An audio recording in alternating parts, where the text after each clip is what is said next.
Usai pertemuan Prabowo dengan Surya Paloh berlangsung di Nasdem Tower Jumat 22 Maret, berhembus kabar akan ada pertemuan sang presiden terpilih itu dengan Ketua Umum PDI Perjuangan, Megawati. Salah satu yang meyakini akan adanya pertemuan kedua tokoh yang pernah berpasangan dalam Pilpres 2009 ini, yakni Wakil Ketua Umum Golkar, Erwin Aksa. Erwin yakin Prabowo akan memprioritaskan bertemu dengan Megawati untuk meminta saran ataupun pendapat. Kalau Pak Prabowo yang saya tahu ya, beliau pasti selalu ingin bertemu dengan tokoh-tokoh bangsa, tokoh-tokoh negara ini. Dan beliau selalu mendatangi rumah tokoh tersebut. Ya, karena pasti beliau ingin mendengarkan, ingin mendapatkan masukan. Senada dengan Golkar, politisi Gerindra Habibur Rahman pun yakin pertemuan kedua ketum parpol itu sangat mungkin terjadi. Pasalnya, hubungan Prabowo dan Megawati masih terjalin baik. Mungkin saja ya, saya belum diinfo secara detail, tapi sangat masuk akal kalau Pak Prabowo bertemu Ibu Mega karena hubungan keduanya, kedua tokoh bangsa ini memang baik sekali. Klaim Gerindra jika Prabowo tak punya masalah dengan Megawati juga diungkapkan politisi PDIP Deddy Sitorus. Menurut Deddy, PDIP tak punya masalah dengan siapapun selain Jokowi. Hubungan kita dengan semua baik. Yang tidak baik itu cuma dengan Jokowi. Karena apa? Karena dia memilih membakar rumahnya sendiri. Ya, untuk kepentingan dia dan keluarganya. Kalau dengan yang lain kita nggak ada masalah. Intinya lebih mudah menjalin hubungan dengan Prabowo daripada dengan Jokowi. Yang tidak mungkin kita masih bisa berhubungan baik dengan Pak Jokowi, itu aja kesimpulannya. Meski begitu, upaya Prabowo untuk merangkul PDIP akan terhalang faktor psikologis karena adanya keberadaan Jokowi di balik Prabowo. Kalau hanya sebatas pertemuan, saya kira tidak ada persoalan apapun. Tapi kalau soal misalnya PDIP akan bergabung dengan Pak Prabowo, tentu sangat tergantung bagaimana hubungan Jokowi dan Prabowo. Kalau hubungan Jokowi dan Prabowo itu baik-baik saja, rasa-rasanya sulit bagi PDIP menjadi bagian di dalamnya. Karena ada jarak psikologis yang sulit bisa dipertemukan karena faktor Jokowi. Tapi kalau hubungan Prabowo dan Jokowi tidak baik-baik saja di kemudian hari, bukan tidak mungkin. PDIP pun juga tertarik untuk menjadi bagian di dalamnya. Apalagi beberapa hari yang lalu kita mendengar pernyataan Deddy Sitorus bahwa PDIP dengan Gerindra baik-baik saja. Yang tidak baik-baik saja itu adalah dengan Pak Jokowi. Ancang-ancang Prabowo membentuk koalisi besar adalah suatu keniscayaan. Prabowo tentu membutuhkan dukungan kuat di parlemen untuk memuluskan program-program andalannya nanti. Tim Liputan, Kompas TV.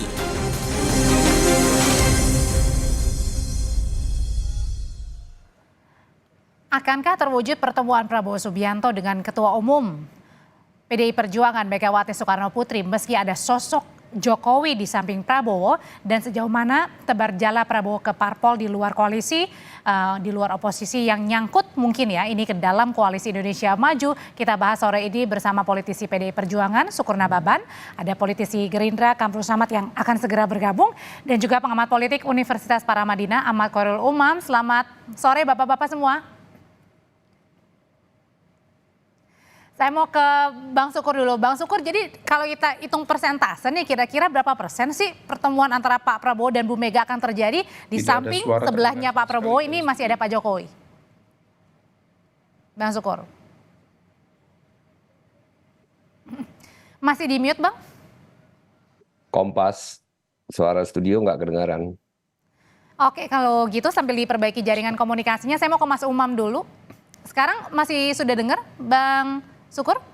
Sudah kedengaran. Oke. Bang Sukur, kalau kita lihat dari presentase nih Bang, 1-100%, kira-kira berapa persen sih kemungkinan Pak Prabowo akan bisa bertemu dengan Bu Mega, di samping Pak Prabowo juga masih ada Pak Jokowi? Ya, tentu saya pertama-tama ingin menanggapi dulu. Yang kemarin ditetapkan KPU siapa ya? Yang mengikuti pemilihan presiden siapa ya? Ya, apapun keputusan KPU yang ditetapkan nanti oleh KPU, yang dipilih oleh rakyat, biarlah menjadi presiden. Yang sudah mantan ya sudah istirahat, ya kan gitu. Ini belum mantan, masih presiden Bang. Ya nanti ke depan, ya kan. Nah, terkait dengan bagaimana sih hubungan antara Gerindra dengan PDI Perjuangan. Nah, tentu semua partai politik atau orang per orang kita ini harus bekerja sama membangun bangsa dan negara. Ya, tetapi di dalam proses pembangunan bangsa dan negara, nah kami pada tahun 2024 mengikuti Pilpres kemarin kan kami mengajukan Pak Ganjar dan Pak Mahfud. Nah, biasanya kami konsisten dengan hal-hal seperti itu. Nah, bertemu, nah tentu itu nanti kita lihat waktunya, kita lihat situasinya. Tetapi apakah ke depan ada kemungkinan untuk bersama-sama? Nah, tentu saya pikir nanti itu perlu pendalaman yang sangat-sangat. Situasi apa Bang yang harus dilihat untuk menentukan Pak Prabowo ketemu atau enggak jadinya sama Bu Mega? Ya kan begini, waktu, kesibukan masing-masing, ya. Ya namanya anak bangsa kan ya harus bertemu juga lah suatu waktu. Saya dengan teman-teman Gerindra nggak ada masalah, kita bertemu, kita bekerja sama, tetapi di dalam hal-hal ideologi dan bagaimana pandangan-pandangan kita di dalam berbagai persoalan mungkin berbeda, tetapi kan tidak boleh silaturahmi kita putus. Kita tetap bersahabat dan berteman kan. Oke, kalau masih belum dijawab oleh Bang Sukur, saya mau nanya ke Mas Umam. Seberapa besar sih Mas Umam kemungkinan Pak Prabowo ini akan bertemu dengan Bu Mega? Mungkin apa enggak? Karena di samping Pak Prabowo masih ada Pak Jokowi. Kalau pertemuan mungkin atau tidak, Mbak Audrey, saya pikir itu akan sangat mungkin. Karena juga praktis proposal pertemuan antara Pak Prabowo dengan Bu Mega sudah diajukan oleh teman-teman Gerindra jauh-jauh hari sebelum kontestasi Pilpres dilakukan. Artinya Pak Prabowo sendiri mencoba untuk melakukan pendekatan kepada Bu Mega, dan rasa-rasanya memang betul per hari ini Bu Mega tidak memiliki masalah khusus dengan Pak Prabowo. Yang membuat banteng ketaton, yang membuat banteng terluka itu adalah pilihan sikap politik dari Pak Jokowi. Dan seringkali ketika kemudian banteng merasa terluka, itu tidak mudah untuk disembuhkan. Harus ada proses cukup panjang untuk healing, kemudian rasionalisasinya juga harus tepat. Nah, oleh karena itu... Dan itu sangat mempengaruhi pertemuan atau jadi enggaknya ya? Sangat besar akan berpengaruh di level itu. Karena itu bagaimana kemudian nanti dari lingkaran Bu Mega sendiri mampu misalnya meyakinkan Bu Mega untuk menerima misalnya Pak Prabowo sebagai pihak yang ya realitas per hari ini kalau misal kemarin merujuk pada putusan KPU dianggap sebagai atau disahkan sebagai pemenang Pilpres, maka kemudian Bu Mega bisa saja kemudian menjalin itu dalam konteks kebangsaan, silaturahmi kebangsaan, meskipun tetap ada semua kalkulasi politik dan juga kepentingan. Nah, bisa juga ini logika yang barangkali agak berbeda. Oke. Bisa juga dalam konteks ini hubungan antara Bu Mega dengan Pak Prabowo dibangun sebagai salah satu mekanisme atau instrumen untuk menggebuk balik Pak Jokowi.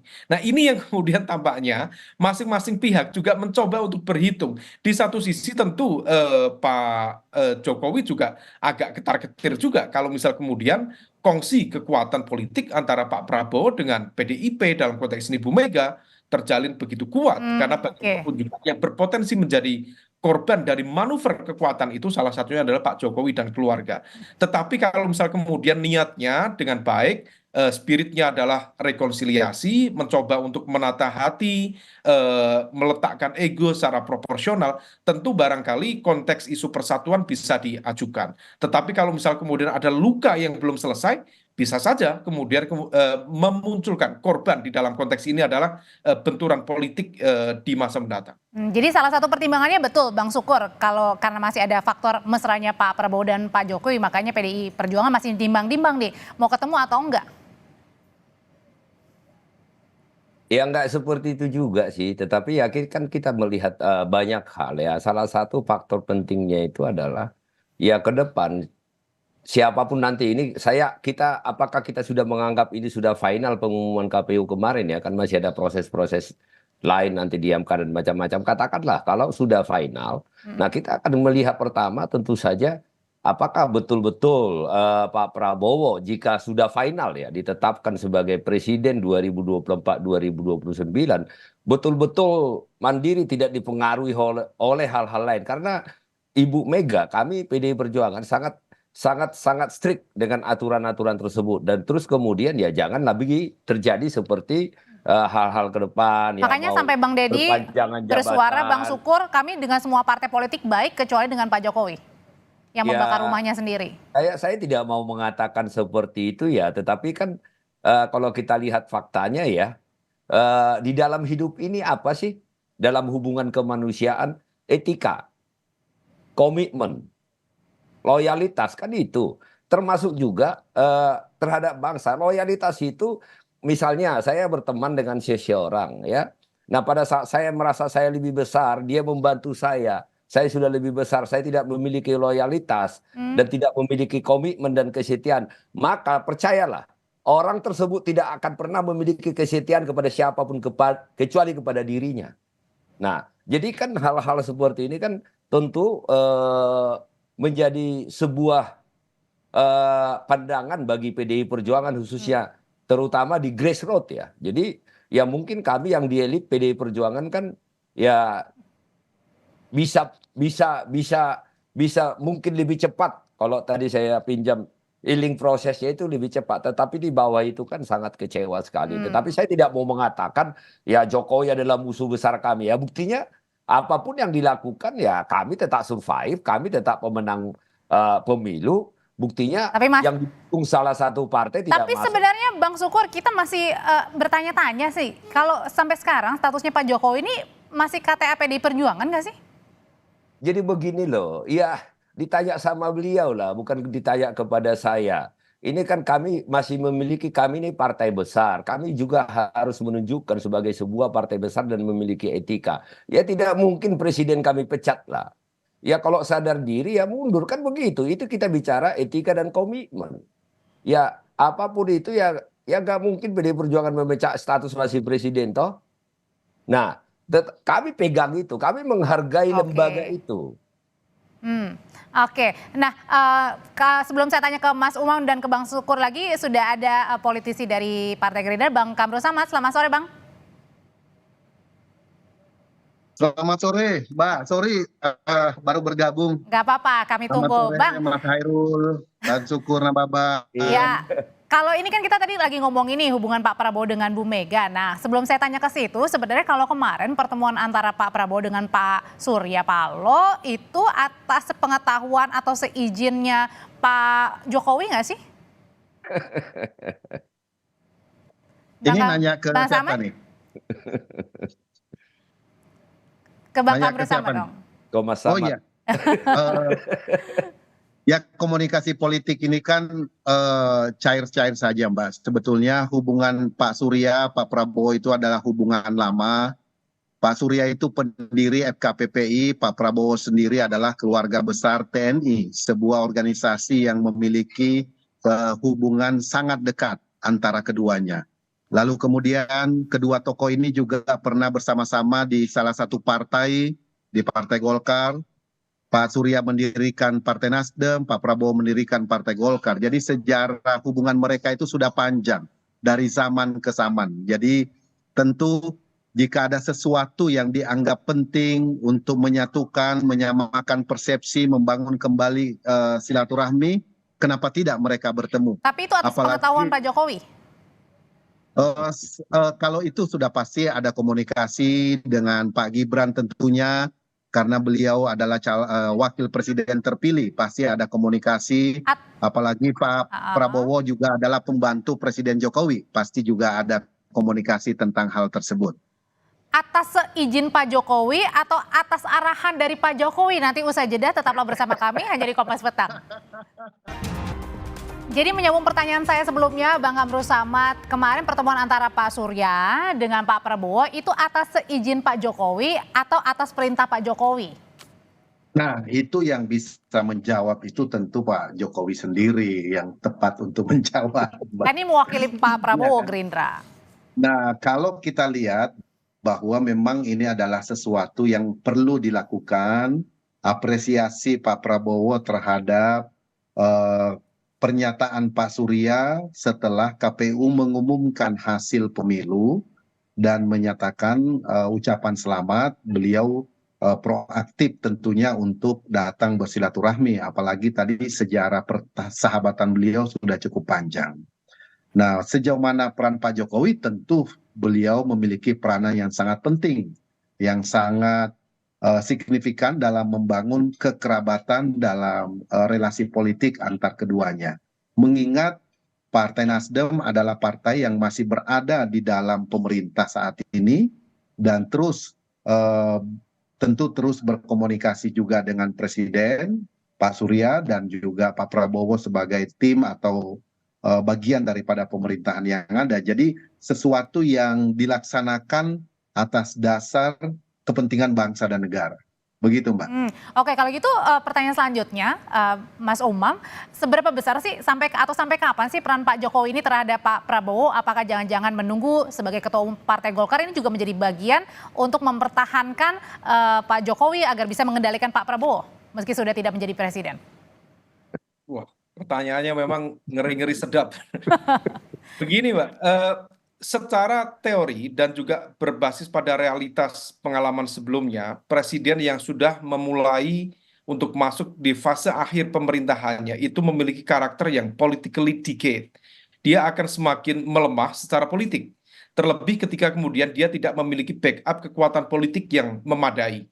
Nah, oleh karena itu, kalau misal kemudian apa yang dilakukan oleh Pak Jokowi, kalau misal Pak Jokowi tidak memiliki backup kekuatan politik yang memadai, maka kemudian pengaruh politik, terutama pada fase transisi kekuasaan, begitu juga masuk dalam fase kekuasaan baru yang dia sudah tidak memiliki kekuatan politik apapun. Karena seorang Jokowi bukan lagi seorang presiden, dia adalah ayah biologis dari seorang wakil presiden, kalau misal nanti sudah dilantik. Maka kemudian relatif tidak begitu memiliki pengaruh yang signifikan. Maka strategi yang belakangan muncul, sejumlah informasi spekulatif, di mana ada sejumlah upaya operasi politik yang mencoba meletakkan Pak Jokowi menjadi bagian dari top leader di Partai Golkar, maka itu bisa dipahami sebagai sebuah bagian dari wealth defense strategy. Wealth dalam konteks ini adalah upaya mempertahankan kepentingan politik, pengaruh politik, dan sebagainya.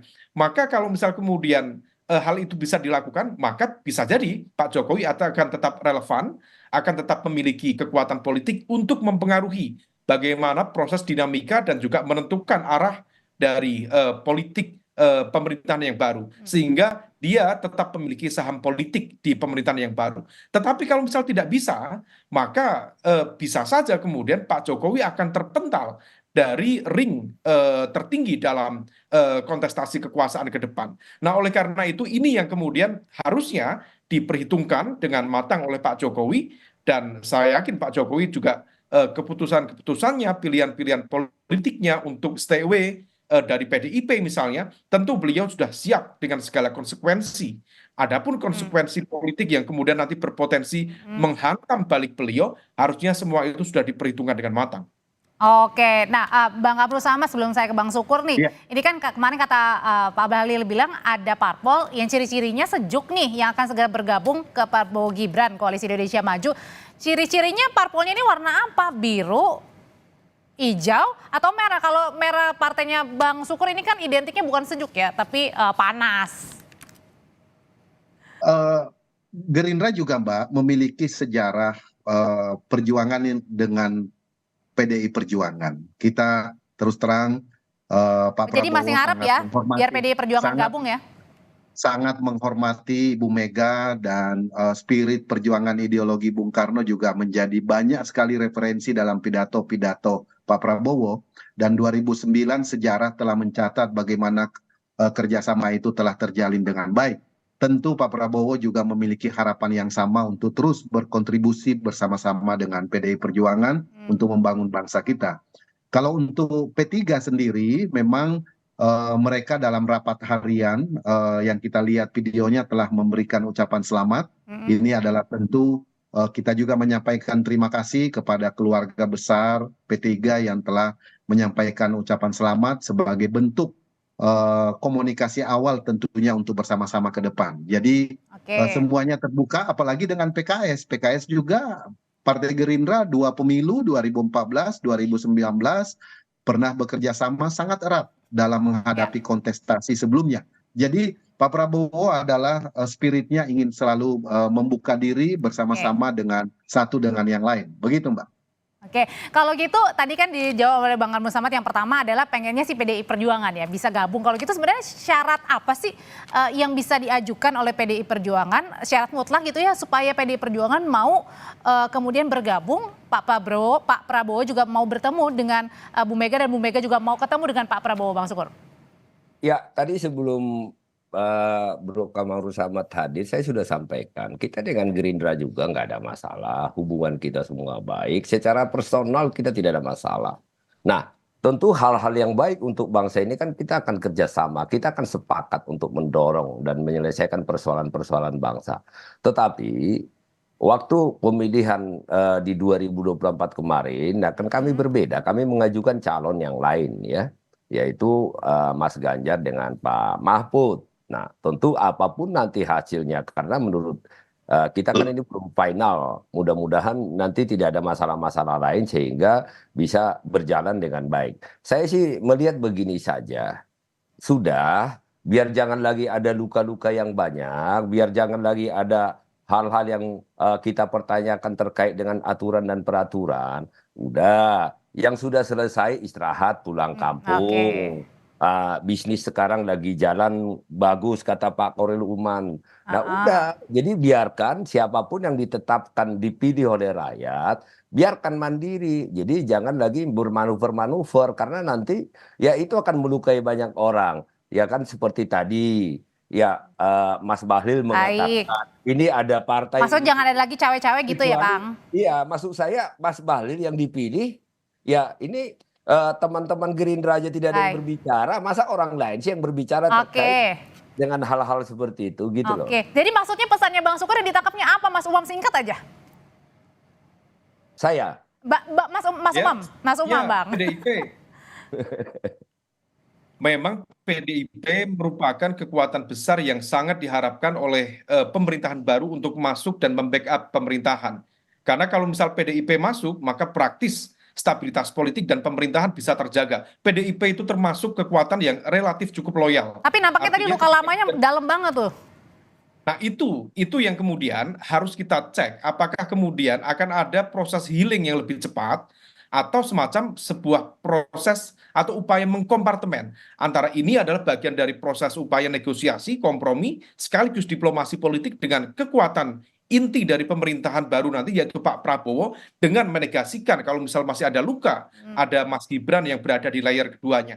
Meskipun itu tidak mudah, tetapi dalam konteks politik bisa saja itu terjadi. Sebagaimana misal dulu Bu Mega secara legowo juga membukakan pintu bagi Pak Prabowo untuk masuk di pemerintahan Pak Jokowi. Jadi semua dinamika masih memungkinkan, dan ini bergantung pada informational input yang masuk kepada Bu Mega, dan itu akan ditentukan oleh lingkaran inti di sekitar Bu Mega, terutama oleh teman-teman elit di PDIP. Baik, Mas Umam terima kasih, Bang Sukur terima kasih, Bang Kamru Samad terima kasih, saya selalu Bapak-Bapak.